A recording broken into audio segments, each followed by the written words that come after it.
If the Donovan Mitchell and Darius Garland duo doesn't work out this upcoming season, Koby Altman could have to make some major changes, whether it be at the deadline, whether it be next offseason, whether it be at some point he feels it needs to happen, maybe the first 2 weeks of the season. Hey everybody, Billy BB back with you on Cavs Digest, talking Cavaliers basketball just 1 week away from the regular season. Very excited to get back to actual basketball, analyzing games, getting after it. But until then, we have had plenty to talk about. We want to ask you to subscribe. A lot of great content coming out. Today's a great example. I sat down with Kenny Rhoda, talked with him a little bit about the Cavs season coming up and the offseason.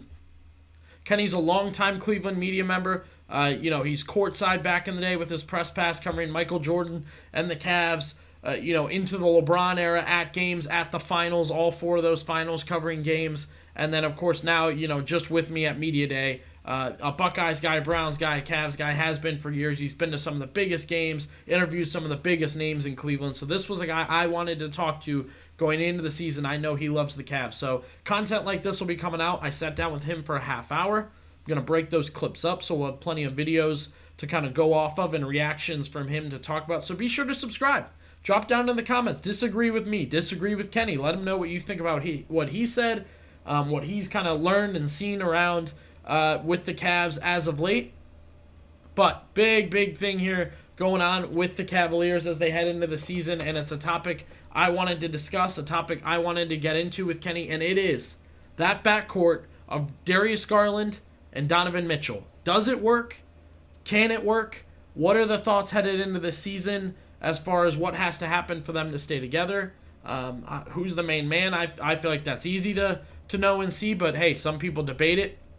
And what is the true issue and what can make that thing work? I talked with Kenny about that. We got into it, and he had something he noticed from Media Day that he could see a major change happening as soon as the deadline, as soon as 6 weeks into the season. And part of it was Kenny's opinion about these two guys that have had certainly their ups and downs. And part of it was something Kenny noticed that general manager Koby Altman said to Kenny at Media Day. So a really interesting video, and we're going to show that clip and then react to it here. I have my doubts about the backcourt. It's too small defensively with Donovan Mitchell and Darius Garland.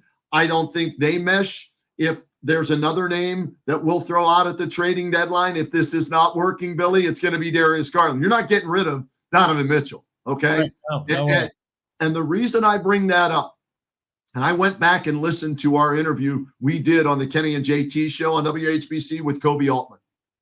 I brought up Ty Jerome being healthy as, hey, is he going to get some time maybe as your backup point guard? And, hey, we're happy with Ty. Good to see him healthy. Yes, but here's what Koby said. He said, but boy, didn't Donovan Mitchell look good at the point guard spot last year? And when he said that, and I thought I heard it when we did the interview live. I went back and I'm like, yeah, he looked really good distributing the basketball, running the show when Darius was out, unfortunately, with the broken jaw and everything. And that caught my attention after the fact as to say, hey, maybe we can trade Darius Garland if this doesn't work out through the first 3 or 4 months. And we already have our point guard in Donovan Mitchell. If we can get that wing player and move Strus to the 2 instead of the 3. So that's something to keep an eye on, too. Great stuff there from Kenny. I appreciate him jumping on with us to kind of discuss everything going on with the Cavaliers. But the Mitchell Garland thing, right? So he starts off and he says, hey, I'm more of a Mitchell guy. I think that's the guy, of course, and I think a lot of people feel that way. He's your main man, and now that he's locked up, specifically, it's more about he's the guy and he's the one, and lean on him. And at 28 years old, in his prime, and a 5-time All-Star, and a guy that's never missed the playoffs, Mitchell's obviously the 1A in this combo. Kenny kind of agreed with me that Darius Garland, is a big year for him, that he's got to make it work, that he's got to do better and get past the issues he had last season and make something happen headed into this season. But the topic that you might have grabbed in there that I thought was really interesting was when he talked with Koby Altman, and there's Kenny talking with Koby Altman on Media Day there. Altman said, yeah, Mitchell looked pretty good at the point, right? When they were talking about Ty Jerome, he said Mitchell looked pretty good at that point. And it was another kind of note like, hey, there's a backup plan here. There's something they could figure out, something they could do if this doesn't work out. If Garland and Mitchell cannot make this thing work. Darius Garland specifically has so much he has to figure out and so much he has to prove in this relationship, especially after last season. He was moody, he was hurt, he was struggling through some things, all that easy to acknowledge because it's true. But the fact is, he's not the guy they're trying to build around. He's not the guy they're trying to make things work for. And he has struggled, both in the regular season and in the playoffs. I mean, in the playoffs, they got to a point where they were begging Darius Garland to hit a three. I believe he was 0 of 8 in that deciding Game 7 and finally came through and knocked down some shots late. Donovan Mitchell's the guy, right? So you're obviously going to keep him happy. And the sense I got from Kenny was, hey, Garland's got to figure this thing out to make this combo work. But overall, it seemed like Kenny just, from that clip, you could see, kind of had that feeling like, hey, not really a fan of the backcourt, not really a fan of the small backcourt. I don't think this thing works now. I don't think it's all of a sudden going to work this year. Talked a little bit about that continuity that we had kind of gotten into and how that core four is going to work. We'll get more into that with some more videos in the future. But as far as these two, I know it's a huge topic. A lot of people are talking about. What do you guys think? Good example of a smaller backcourt is Curry-Thompson. I guess Thompson's bigger than Mitchell. Bad example, right, that everybody points to is Dame Lillard, CJ McCollum. Just didn't work.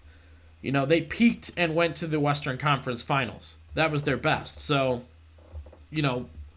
their least, they couldn't really move on. So I appreciate Kenny for jumping on with us. This is a hot topic a lot of people are talking about. And, not only is there the topic of can Garland Mitchell work, but Koby Altman, Kenny felt, has a backup plan, has something else that he could institute, that he could do, and that's move Garland quickly, upgrade at that small forward position. Let me tell you, from talking with Kenny, is very upset they didn't do more at that small forward position.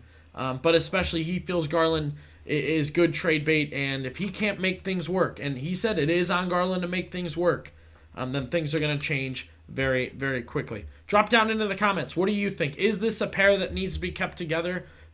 Do you like these two guys together? Is Kenny wrong that, hey, a small backcourt can work in the NBA? These two are uber talented. Or is it, hey, we all know a small backcourt doesn't work. Let's start talking about what's next and when that can happen. And be sure to subscribe to Cavs Digest.